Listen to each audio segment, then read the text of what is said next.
Hello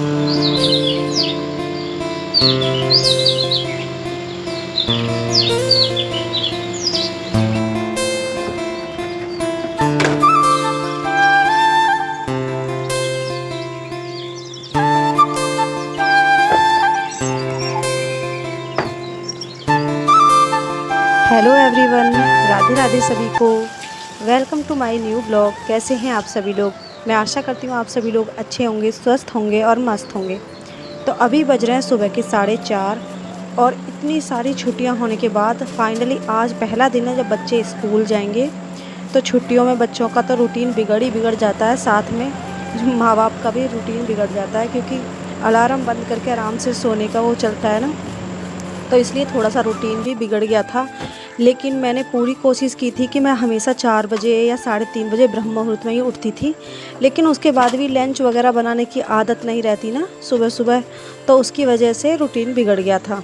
तो अभी मैंने सुबह उठ के लगा दी है सबसे पहले झाड़ू। गर्मियों में क्या होता है, दिन बहुत जल्दी निकल आता है, तो यहाँ पे दिन भी निकल आया था और अभी बस मेरी झाड़ू ही लगी है पूरे घर में। पूरे घर में झाड़ू लगाने के बाद मैं आ गई हूँ चाय बनाने। सबसे पहले मुझे चाहिए 1 कप कड़क चाय, तभी सिर में दर्द भी कम होगा और ऐसा लगेगा कि हाँ हम उठ गए हैं। तो सबसे पहले झाड़ू लगाते ही मैं चाय बनाने ही आती हूँ। तो यहाँ पे मैं अब बनाने लगी हूँ चाय। तबीयत थोड़ी ख़राब है, इसलिए मैं नहाई भी नहीं, पूजा भी नहीं की, क्योंकि मेरी तबीयत थोड़ी ख़राब है। नहीं तो मैं चाय बनाने से पहले नहा के पूजा कर लेती, उसके बाद चाय बनाती। लेकिन अभी मेरी तबीयत ख़राब है तो मैं पूजा नहीं कर सकती, तो इसलिए मैं चाय बनाने आ गई हूँ। और मुझे चाय में ना गर्मी हो या सर्दी, हमेशा अदरक थोड़ी सी ज़रूर होनी चाहिए। बिना अदरक के मुझे चाय नहीं पी जाती। तो यहाँ पे मैंने छोटा सा टुकड़ा का अदरक का गिरा था और 4-5 इलायची गिरी थी और अपनी कड़क चाय बनके तैयार है।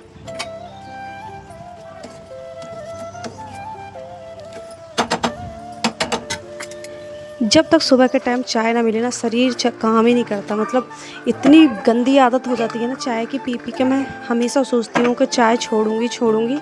लेकिन लगता है जिस दिन चाय नहीं पीती हूँ उस दिन पूरे दिन सिर में दर्द रहता है। तो इसलिए मुझे चाय सुबह के टाइम पीनी ही पड़ती है।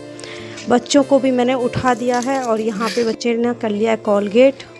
और यहाँ पे हम सब बैठ के बातें कर रहे थे और लव के बाद राशि कोलगेट कर रही है। लव चला गया नहाने और दीदी काट रही है यहाँ पे सब्जी, क्योंकि आज बनेंगे सब्जी में आलू बैंगन। और मैंने कर लिया बच्चों के कपड़े पे प्रेस, क्योंकि बहुत दिनों के बाद पैंट ड्रेस निकली है तो थोड़ी सरवट ज़्यादा हो रही थी। तो मैंने यहाँ पे लगा दी प्रेस, कि पहले प्रेस कर देती हूँ। बहुत ही बुरे कपड़े हो रहे थे। हमारी प्रेस की डोरी इतनी लंबी है कि बोर्ड में लगा के सीधा बेड पे हम बैठ के कर सकते हैं। तो इसलिए मैं यहाँ पे बेड पे पैंट रख के वहाँ पे प्रेस कर रही हूँ।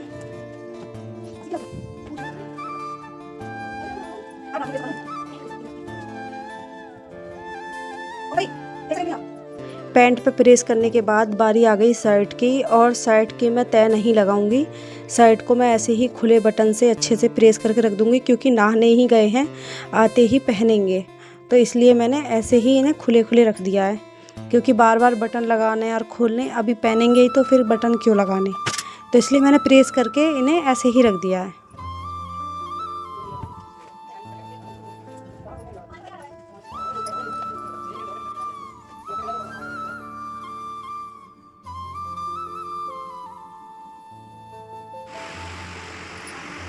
तो यहाँ पे बच्चे हो चुके हैं तैयार। राशि पहन रही है जूते, लब भी तैयार होके अंदर की साइड चला गया है। अब बारी आएगी चोटी की। राशि की चोटी मैंने कर दी है, वो हो गई है तैयार। परी भी तैयार है।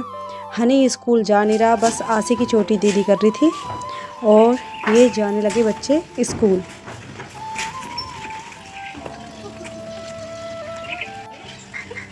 हाँ बोलो। हाँ आज बहुत दिनों के बाद स्कूल जा रहे हैं, तो इन्हें भी थोड़ा अजीब सा लग रहा है और हमें भी बहुत अजीब सा लग रहा है। यहाँ पे बच्चे तो स्कूल के लिए निकले ही थे, साथ में मौसम एकदम से बिगड़ गया। और यहाँ पे आलू बैंगन की सब्जी छोंकने की तैयारी हो चुकी है। थोड़े से आलू रह गए थे, बारिश आ गई थी तो दीदी समेटने में लगी थी। तो मैं आ गई हूँ किचन में और मैंने कर दिए सब्जी छोंकने शुरू। और बाहर बहुत ही बारिश पड़ रही है, मैं आपको दिखाती हूँ। देखिए यहाँ पे फर्श पे शायद आपको बूंदें दिख रही होंगी। मेरा सब्ज़ी छौंकने का यही तरीका है। मैं सारे मसाले जितने घेरने होते हैं वो सब एक कटोरी में कर लेती हूँ और फिर एक साथ सभी मसालों को सब्ज़ी में डाल देती हूँ। टमाटर में मतलब जब टमाटर गल जाते हैं तो यहाँ पे मैंने सभी मसाले डाल दिए हैं कुकर में और थोड़ा सा डाल दिया है पानी ताकि मसाले जले नहीं।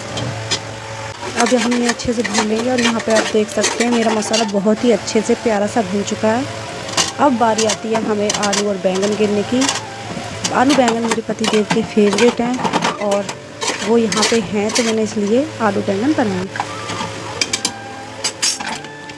तो जी सब्ज़ी तो हो गई है हमारी छुप के तैयार और यहाँ पे हमने सीटी आने के लिए लगा दिया कुकर। और काश हकीकत में भी बर्तन ऐसे ही साफ़ हो जाया करते। तो यहाँ पे आ गई हूँ मैं पोछा लगाने। अब आ गई है बारी पोछे की। वैसे तो मेरा पोछा लगाने का आज बिल्कुल मन नहीं था, तबीयत थोड़ी ख़राब ज़्यादा थी, लेकिन पसेब इतना आया हुआ है घर में, थोड़ी सी मतलब गर्मी और बूंद पड़ती नहीं है कि पसेब आ जाता है पूरे घर में।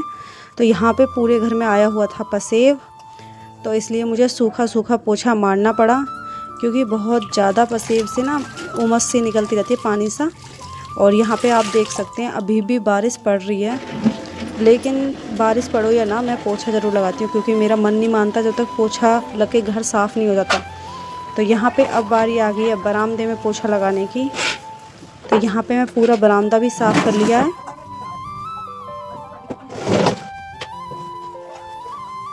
जब तक सब चीज़ों को हटा के पोछा नहीं लगता ना, पता नहीं क्यों मुझे अजीब सा लगता रहता है। यहाँ पे मैंने छोटा सा डाल रखा है पोछा क्योंकि यहाँ मेज़ पे रखा है म्यूर जग, तो बच्चे पानी निकालते हैं ना म्यूर जग खोल के, तो पानी हल्का सा उसे खुला छोड़ देते हैं कभी कभी। तो यहाँ पे मैंने इसके नीचे पोछा लगा रखा है ताकि थोड़ा बहुत खुला भी रह जाए तो पानी इधर उधर ना जाए, उसमें ही रह जाए।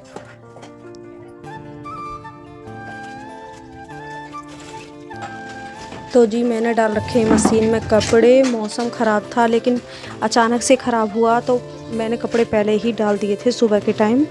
तो यहाँ पे मेरे कपड़े 3-4 बार घूम चुके हैं। और सोलर लगी हुई है ना, तो बिजली का भी ऐसा कोई वो नहीं था कि बिजली आएगी या नहीं आएगी, तो मैंने सोलर से घुमा दिए थे।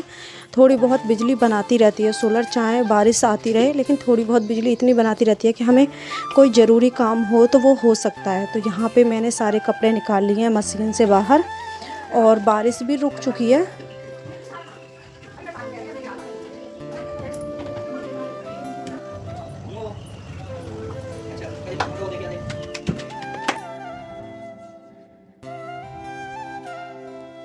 अभी सारे कपड़ों को मैं धो लेती हूँ। मैंने टंकी में ही लगा लिया है पाइप और बूंद काफ़ी हद तक रुक गई हैं।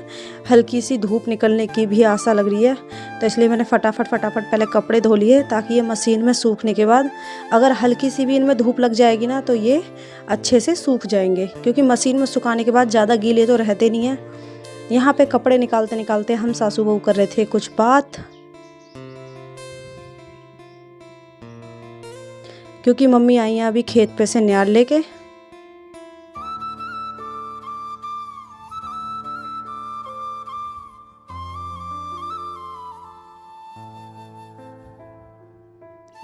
और मम्मी कह रही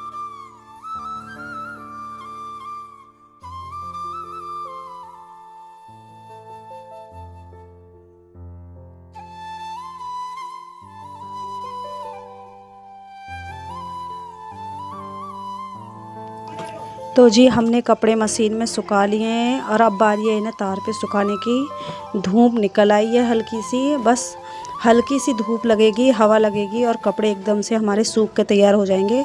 अब मुझे डांट भी नहीं पड़ेगी कि मैंने ऐसे मौसम में कपड़े डालें, नहीं तो कपड़े जब गीले इधर उधर पड़े फिरते ना तो सूखते नहीं हैं, तो उनमें महक हो जाती है अजीब सी। चाहे उनमें हल्की सी धूप लगे, लेकिन अगर हल्की सी भी धूप लग जाती है ना तो ऐसा होता है कि मतलब हाँ कपड़े जल्दी सूख जाते हैं। तो यहाँ पे सभी कपड़े मैंने तार साफ़ करा था पहले कपड़े से, क्योंकि बूंद से तार पे पूरे पे पानी पानी हो रहा था, और मैंने यहाँ पे डाल दिए हैं कपड़े।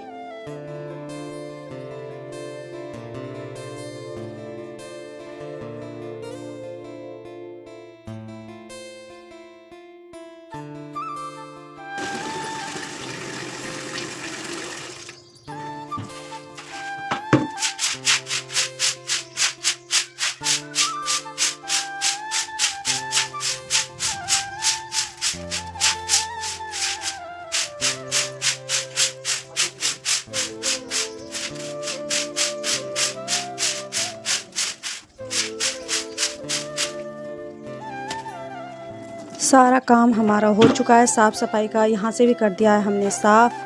अब बारी आती है नहाने की, तो हम जा रहे हैं नहाने। आज मैं पहनने वाली हूँ ये वाला सूट पिंक वाला, ये मैंने मीशो से मंगाया था। कोई प्रमोशन नहीं है, बस बता रही हूँ, अच्छा लगता है मुझे।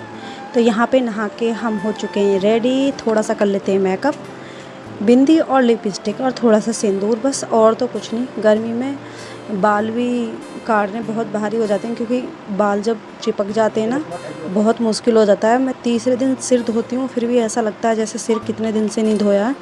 बहुत ज़्यादा चिपचिप हो जाते हैं बाल गर्मी में पसीने से। तो यहाँ पे जी हमारा मेकअप हो चुका है, बिंदी लग चुकी है, अब बारी है सिंदूर की। तो यहाँ पे मैंने सिंदूर भी लगा लिया है। मैं होममेड सिंदूर यूज करती हूँ।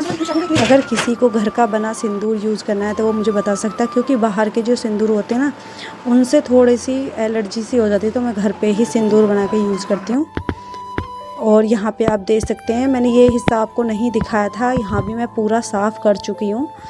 मैं यहाँ दिखाना भूल गई थी मैं कामों में लगी हुई थी, तो मैं कैमरा ऑन करना भूल गई थी। हो चुके दोपहर, बच्चे आ चुके हैं, कम से कम बज रहे हैं 1, 12:30 बजे इनकी छुट्टी होती है और ये आ गए। मैं गैलरी में ही लेट के इनका इंतज़ार कर रही थी।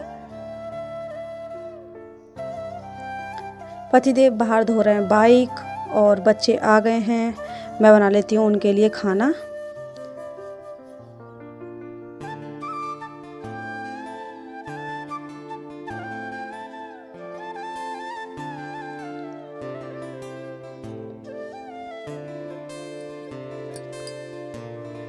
मैंने और पति देव ने खाना खा लिया था, बस बच्चों के लिए रह गया। मैंने इनकी रोटी इसलिए बना के नहीं रखी थी क्योंकि ये ठंडी रोटी बिल्कुल भी नहीं खाता है। जो लड़का है, बेटी तो ठंडी रोटी खा लेती है लेकिन वो नहीं खाता। अगर मतलब जहाँ 2-3 रोटी खा लेगा ना, वहाँ एक ही रोटी खाएगा, वो भी बहुत ज़्यादा कुन करके। तो इसलिए कितनी भी गर्मी हो मुझे गर्म ही बनानी होती है, क्योंकि उससे क्या होता है पेट भर के रोटी खा लेता है कम से कम।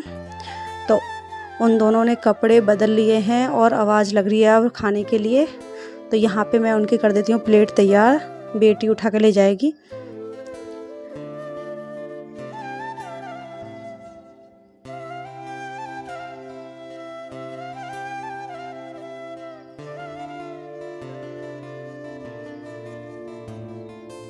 इसने अपना खाना अलग खा लिया है, एक साथ खाने की मना कर रहा है। इन दोनों की हो गई है लड़ाई, तो उसने अपना अलग घाल लिया और उसका अलग घाल दिया है। तो यहाँ पे जी रोटी बन चुकी हैं और किचन में थोड़ा सा भी फैलाना ना मुझे अच्छा नहीं लगता, इसलिए मैं साथ के साथ कर देती हूँ किचन साफ़।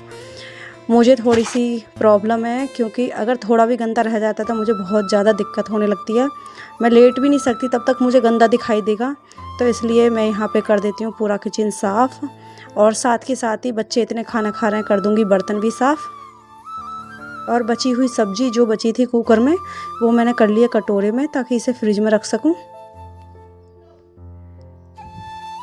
तो यहाँ पे आप देख सकते हैं मैंने सभी बर्तनों को अच्छे से खाली करके साफ़ कर लिया है, कुकर वगैरह।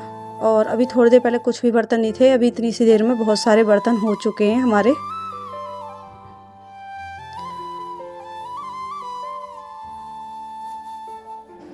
अभी बज चुके हैं दोपहर के 2।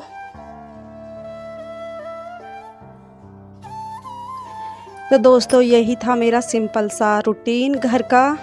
प्लीज़ ब्लॉग को सपोर्ट करना, प्यार देना, अपना प्यार हमेशा बनाए रखना।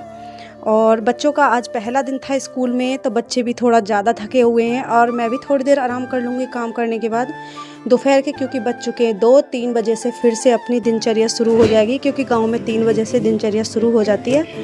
प्लीज़ ब्लॉग अच्छा लगा हो तो लाइक करना, सब्सक्राइब करना, कमेंट करना, और प्लीज़ ऐसे ही ब्लॉग के लिए हमारे चैनल को सपोर्ट करना, क्योंकि हम ऐसी ही सिंपल लाइफ अपने ब्लॉग में दिखाते रहेंगे। धन्यवाद दोस्तों।